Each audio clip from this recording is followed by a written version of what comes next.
Guys आप कल्पना करो कि हमारे सौरमंडल में एक नया प्लैनेट छिपा हुआ है। एक ऐसा प्लैनेट जिसको हमने ना तो कभी देखा, ना पकड़ा और न ही कभी कैमरे में कैद किया, लेकिन उसके होने के सबूत लगातार बढ़ते जा रहे हो। Hey guys, welcome to Alien labs.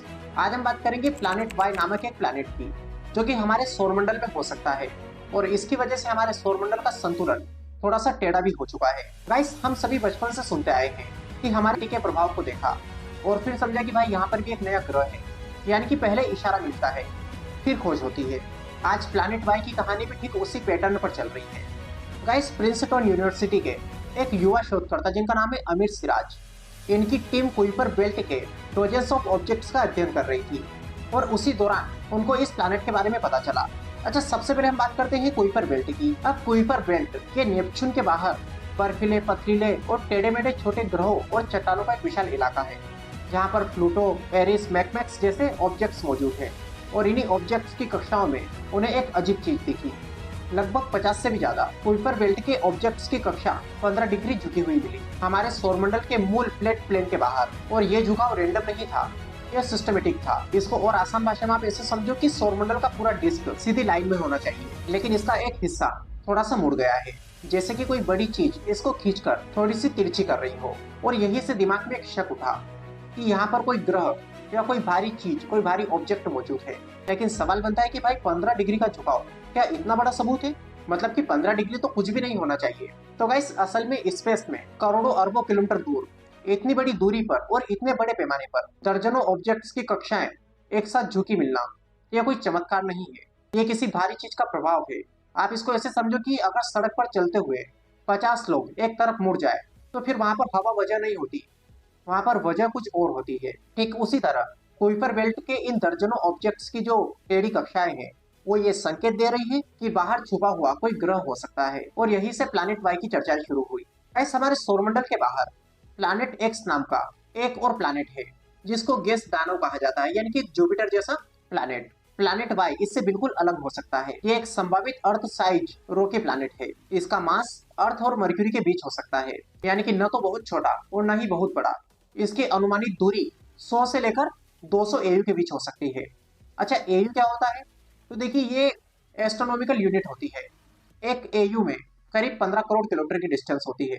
और प्लैनेट वाई की दूरी प्लैनेट एक्स की तुलना में आधी से भी कम है। ये हमारे काफी नजदीकी प्लैनेट हो सकता है अगर ये कंफर्म हुआ तो। इसके ऑर्बिट के बारे में से अनुमान लगाया जा रहा है कि ये 10 से लेकर 30 डिग्री तक झुका हुआ हो सकता है, यानी कि ये बाकी ग्रहों के प्लेन से अलग दिशा में घूम रहा है। और यही झुकी हुई कक्षा कुइपर बेल्ट को 15 डिग्री ऊपर उठा रही है। यहाँ पे आप सोच सकते हो कि भाई जब ये इतना पास है तो आखिर ये हमको दिख क्यों नहीं रहा? तो इसका आसान कारण है कि ये सूर्य से बेहद दूर है। सूरज की रोशनी इतनी दूर जाकर कमजोर हो जाती है। इसके अलावा ये जुपिटर जैसे भारी रोशनी नहीं फैलाता, और चूंकि ये अलग दिशा में घूम रहा है तो इसको टेलीस्कोप भी आसानी से स्कैन नहीं कर पाती। और हो सकता है फ्यूचर में हम वेरा रूबिन ऑब्जर्वेटरी के द्वारा इसकी पूरी जानकारी हासिल कर लें। अब देखिए, वेरा रूबिन ऑब्जर्वेटरी, इसको स्काई का गूगल कहा जाता है। ये एक खगोलीय वेधशाला है जो कि चिली में स्थित है। इसमें दुनिया का सबसे बड़ा डिजिटल कैमरा लगा हुआ है, जो कि कुछ ही समय में आसमान के लाखों ऑब्जेक्ट्स को पकड़ सकता है। और वैज्ञानिकों को ऐसी उम्मीद है कि अगर प्लैनेट वाई है तो वेरा रूबिन ऑब्जर्वेटरी उसे सच में पकड़ लेगी। और अब प्लैनेट वाई की खोज सिर्फ एक कल्पना नहीं रही, ये एक प्रैक्टिकल संभावना बन चुकी है। अब अगर प्लैनेट वाई हमको मिल जाता है तो हमारे सौरमंडल के ग्रहों की संख्या बढ़ सकती है। 8, 9, 10 तक भी ये हो सकती है, क्योंकि प्लैनेट वाई के साथ साथ प्लैनेट एक्स भी इसमें शामिल हो सकता है। और अगर ऐसा होता है तो हमको सौरमंडल की संरचना को दोबारा समझना होगा। और ऐसा पहली बार होगा जब अर्थ साइज एक नया ग्रह हम खोज निकालेंगे, जिसका जन्म हमारे सौरमंडल में हुआ और ये अरबों सालों से हमसे छिपा हुआ है। और प्लैनेट वाई की थ्योरी बहुत स्ट्रॉन्ग मानी जा रही है, लेकिन अभी 100% ये प्रूफ नहीं हुआ है, क्योंकि शोधकर्ता ऐसा भी मान रहे हैं कि हो सकता है कि प्लैनेट वाई की जो हमारी थ्योरी है वो गलत भी हो सकती है। लेकिन उनका ये भी बोलना है कि इस संकेत के सच होने की संभावना सबसे ज्यादा है। अगर आप पहली बार प्लैनेट वाई और प्लैनेट एक्स के बारे में सुन रहे हो तो आप इसको ऐसे समझो कि आपके घर का कमरा, जो कि पूरी तरीके से साफ है, सब कुछ सीधा है, लेकिन एक कोने में एक बड़ा सा इनविजिबल बॉक्स रखा हुआ है। आपको वो दिखाई नहीं देता, लेकिन उसके कारण कमरे का एक कोना थोड़ा सा ऊपर उठ रहा है। अब आपको नहीं पता कि वो इनविजिबल बॉक्स कहाँ है, कितना बड़ा है और किससे बना है, लेकिन आप ये जानते हैं कि कुछ तो है, तभी तो ये कोना जो है वो उठा हुआ है। प्लैनेट वाई भी कुछ ऐसा ही है। उसने कुइपर बेल्ट के एक हिस्से को 15 डिग्री तक उठा दिया है, और इसीलिए वैज्ञानिक बोल रहे हैं कि उधर कुछ है, कुछ भारी है, और कुछ छुपा हुआ है। यानी कि प्लैनेट वाई की थ्योरी सही है, वैज्ञानिक डेटा इसको सपोर्ट करता है और ये प्लैनेट एक्स से बिल्कुल अलग है।